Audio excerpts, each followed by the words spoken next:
Hey, what's going on YouTube? This is my video review for the Samsung Galaxy S4. This is just going to be a quick little review. I know a million people have probably already done this, you know, but I'm just doing this because I'm recording this video completely with my brand new Samsung Galaxy S5, which has a 16 megapixel camera. So I'm bringing you this quick review just to show you the picture quality and the video quality of the Galaxy S5. Here is the unit itself, the Galaxy S4.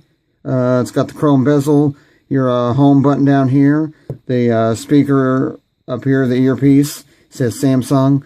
Down here on the bottom, we have the micro USB charging port.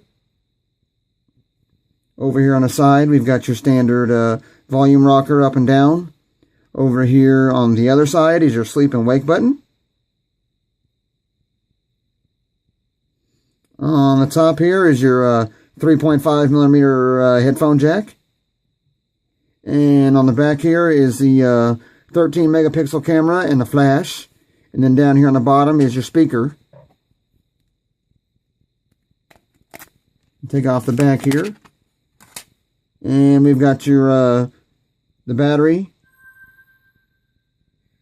And then up here is the SIM card slot.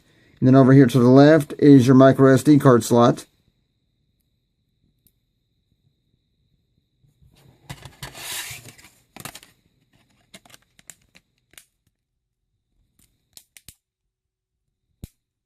Everybody said this phone felt plasticky and cheap. Well, they're right. It does feel plasticky. Does it feel cheap? No, it just feels plasticky, like, hey, they kind of don't care about their phones compared to like an HTC, you know, which is like an all-metal design, or as opposed to like an iPhone, which is not a different design, you know. I like the way it looks, you know. I used it for a long time.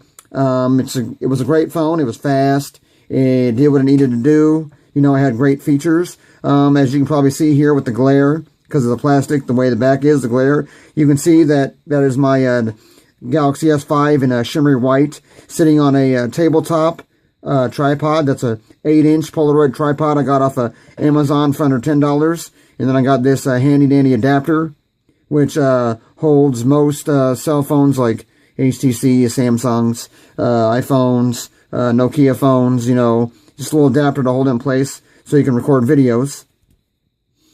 Let's move on to the hardware portion of this.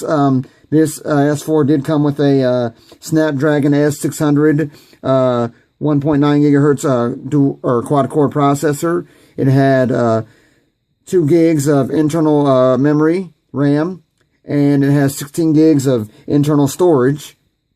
It also had the Adreno 320 graphics chip.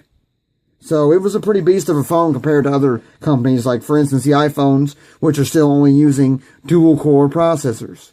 You know, in today's market, where you can get a quad-core almost on any stock phone, like an HTC, even an LG phone, for that matter. Let's look at the software here really quick. I've got the phone already booted up here. It's running TouchWiz as per usual, because this is Samsung. Since I got the S5, I just set this thing back to factory stock using the going over here to settings and using my settings.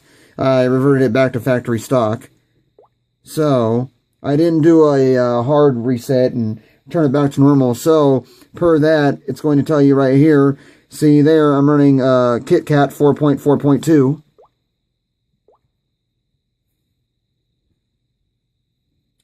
Up here, you got a separate button here for just all the widgets that are available. And then down here, these are like, see, no downloaded apps. I didn't have any apps downloaded. So, up here, a notification bar. All in all, I think the Galaxy S4 is a great smartphone. I mean, it does everything it needs to do. It's got the IR blaster. So if you want to use it as a TV remote for your Samsung TV, or even some non-Samsung devices, like I previously had a Philips surround sound, and I got this thing to set up using the Watch On program here.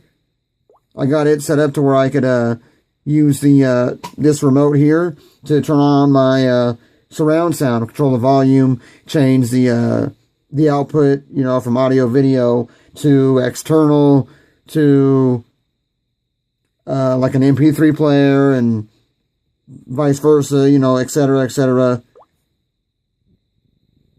So, all in all, this was a great device when I used it. I had it about a year and a half.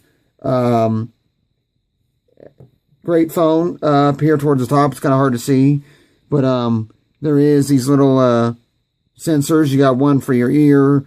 You got another sensor for when you swipe your finger like this. You can do the air gestures. Up here in the right hand corner is a 2.0 megapixel front-facing camera.